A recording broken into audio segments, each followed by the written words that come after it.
नोएडा स्थित मारवा स्टूडियो में radio Noida 107.4 FM presents meet and greet with the artist of तराने और अफसाने कार्यक्रम का आयोजन हुआ। द्वीप प्रज्वलन के साथ कार्यक्रम की शुरुआत की गई। कार्यक्रम में doctor Sandeep Marwah, president ICMEI and chancellor AAFT university of media and arts, Karunesh Sharma, senior anchor and RJ, Keshav Rai लेखक, Rajan Sehgal, chairman travel agents association of India ने अपनी उपस्थिति दर्ज कराई। कार्यक्रम में मौजूदा अतिथिगण का बुके भेंट कर स्वागत किया गया।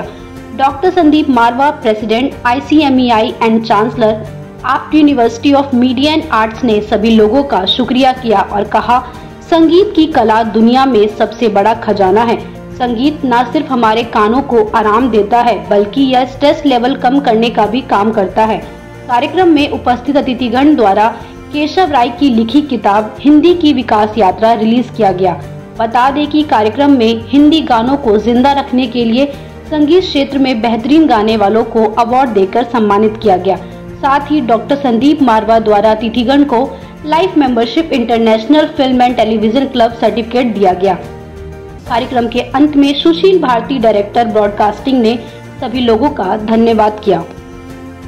सबसे पहले तो मैं रेडियो नोएडा 107.4 FM की तरफ से सभी गायकों का तहे दिल से शुक्रिया अदा करना चाहता हूं, जिन्होंने समय निकालकर एक खूबसूरत कार्यक्रम यहां पर तैयार किया। 31 एपिसोड का ये कार्यक्रम जो संपन्न हुआ है, 31 हफ्ते तक ये कार्यक्रम रेडियो नोएडा पे चलता रहा है। और सबसे मजे की बात तो ये है कि ये 31 गायक जो हैं ये प्रोफेशनल गायक नहीं है। ये लोग बहुत खूबसूरत गाते हैं, बहुत अच्छा गाते हैं, स्टेज प्रोग्राम भी करते हैं, लेकिन शौकिया तौर पे। और यही वजह है कि इस कार्यक्रम की जो कीमत है वो बहुत ज़्यादा है। तो आज हम लोगों ने इन 31 हफ्तों के बाद इस कार्यक्रम के अंदर जो है वो एक उज्ज्वलता लाने के लिए, एक नया प्रोत्साहन लाने के लिए एक अवार्ड फंक्शन रखा था, जहां हमने रेडियो नोएडा की तरफ से सभी लोगों को सम्मानित किया है। इस पूरी टीम के जो लीडर रहे वो करुणेश शर्मा जी रहे, जिसे सारा नोएडा बड़े खूबसूरत ढंग से जानता है, क्योंकि पिछले तकरीबन 31 सालों से वो नोएडा के अंदर विभिन्न किस्म के कार्यक्रमों को एंकर करते चले आ रहे हैं, स्टेज प्रोग्राम करते रहते हैं। और सुशील भारती का मैं तहे दिल से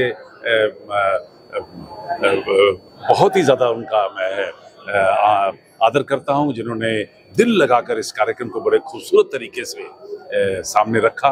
और ये कार्यक्रम रेडियो नोएडा पे रहा, रेडियो नोएडा.FM पे गया, ये कार्यक्रम रेडियो मुंबई पे हमारे गया, ये कार्यक्रम रेडियो रायपुर पे गया। तो मुझे लगता है चारों तरफ से इस कार्यक्रम की तारीफ मिली है और आज ऐसा महसूस हो रहा है कि हमें इसका जो दूसरा भाग है वो अब शुरू कर देना चाहिए। बहुत से ऐसे लोग हैं जिन्होंने इस कार्यक्रम को सुनने के बाद हमें चिट्ठियां लिखी, ईमेल डाली, व्हाट्सएप किए कि हम भी रेडियो में गाना चाहते हैं। रेडियो का महत्व बहुत बढ़ गया है। आज के कार्यक्रम के बारे में क्या कुछ कहना चाहिए? देखिए, जो संदीप मारवा जी हैं, ये शिक्षा, साहित्य, संगीत, सिनेमा और अन्य विधाओं पर जो कार्य कर रहे हैं और बहुत अद्भुत कार्य है। और मैं फिल्म इंडस्ट्री मुंबई में मीडिया कंसल्टेंट हूँ और पुस्तक मेरी हिंदी की विकास यात्रा आई है। तो सर अभी मुंबई आए थे, उन्होंने कहा कि यहाँ लोकार्पण करेंगे, तो आज लोकार्पण किया, यहाँ पर सुना, देखा, सब अच्छा लगा। और जो सर संदीप जी जो लिटरेचर और फिल्म फेस्टिवल करते हैं, ये शायद भारत में कोई नहीं करता है जितने फेस्टिवल्स करते हैं। नए नए लेखकों को, कलाकारों को, संगीतकारों को, गायकों को प्रोत्साहित करते हैं और उनको आगे बढ़ाते हैं। आज का कार्यक्रम बड़ा अच्छा था। जो हमने टैलेंट देखा आज का, वो बहुत बेहतरीन टैलेंट था। और इस तरह जैसे मैंने अपने वक्तव्य में भी बोला कि हिंदुस्तान में जम्मू कश्मीर से लेके कन्याकुमारी तक टैलेंट की कोई कमी नहीं है।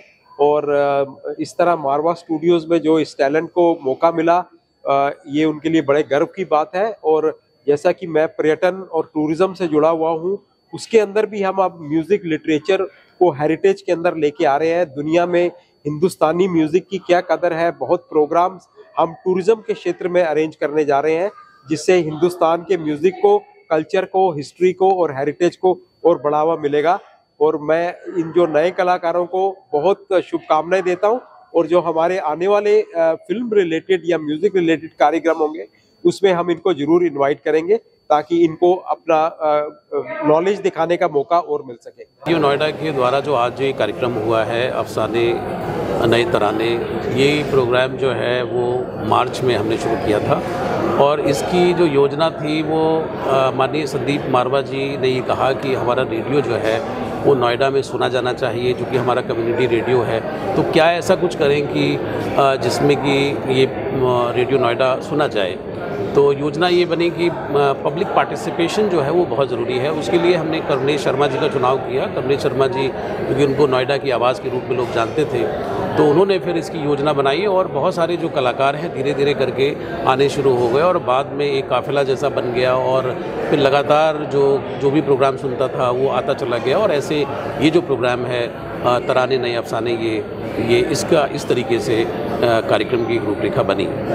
चलो रेडियो नोएडा जो 15 साल हुए हैं, चलो उसके बारे में जी, रेडियो नोएडा 2009 में ये स्थापित हुआ है और उसके बाद मैंने जो इसकी कमान जो संभाली है बागडोर 2015 से संभाली है। तो 2015 में हमने बहुत कोशिश की, हमने ये कोशिश की कि किसी भी प्रकार से कोई भी ऐसी भाषा इस्तेमाल ना हो और जो भी प्रोग्राम हो वो लोगों के या कम्युनिटी को सर्व करते हों, ऐसे प्रोग्राम हो। तराने अफसाने कार्यक्रम जो कि अपने आप में ये पहला कार्यक्रम है और पूरे भारतवर्ष में ये कॉन्सेप्ट नहीं है, क्योंकि नए कलाकारों को फिल्मी गीत गाने का ये जो सुअवसर है, मेरे ख्याल दूसरा कोई भी एफएम चैनल इसको नहीं पेश करता है, क्योंकि ये अपने आप एक यूनिक प्रोग्राम है और इसमें वो कलाकार आके गा रहे हैं जो कि प्रोफेशनली दे आर स्ट्रॉन्ग, लेकिन उनको गाने का प्लेटफॉर्म नहीं मिला। लेकिन उनकी आवाज़, अपनी आवाज़ को रेडियो पर सुनना एक उनका सपना था और ऐसे कलाकार भी हमारे कार्यक्रम में आ रहे हैं जिन्होंने 30 या 35 वर्षों तक अपने गायकी को बिल्कुल बंद कर दिया था।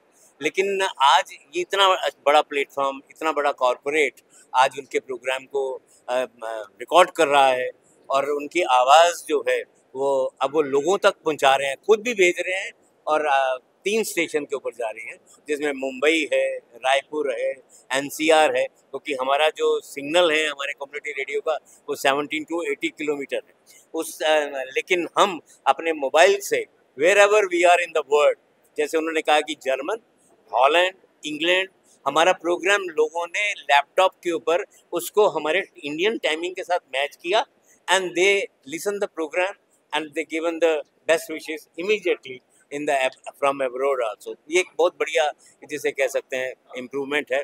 और ये जो आवाज़ें आपने आज के प्रोग्राम में सुनी होंगी अगर आपने, तो they are struggling, they want platform,